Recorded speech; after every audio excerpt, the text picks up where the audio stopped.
It seems like every day we hear a new lie coming from George Santos.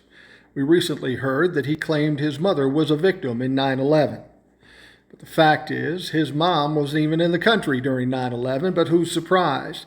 He's a complete and utter fraud. Everything he's said about himself, about the things he's done, has been an absolute lie. Still, the Republicans support him. They embrace him. They put him on committees in the House of Representatives. Now, why would they do that? Why wouldn't they have checked this guy out before he ran for election? Do a background check. Why wouldn't they do that? Well, it turns out they did. Many of them knew exactly who George Santos was, but they kept their traps zipped because they needed to win the seat in the House of Representatives to gain power. Even Kevin McCarthy said, yeah, it seemed a little fishy to me. But did he say anything? No, of course not.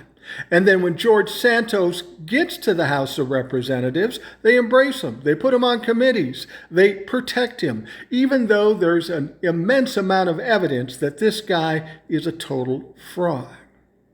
Why didn't they know this ahead of time? Well, they did. It was about winning the House of Representatives. That's all they cared about. Now, some people might even ask, why didn't the Democrats know about this? Well, maybe they did.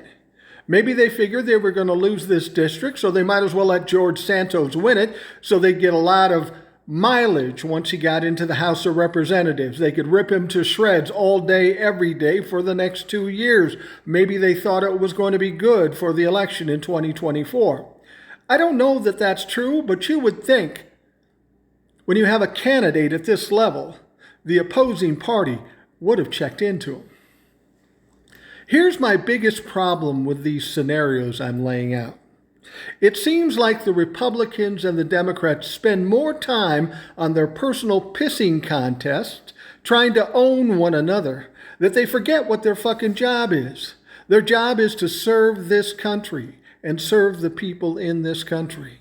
Instead, they're off dicking around trying to one-up the other one at any given time.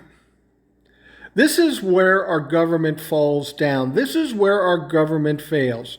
And this is really something we have to address. I've told you I belong neither to the Republican or the Democratic Party. I don't belong to clubs because they all have fucking issues.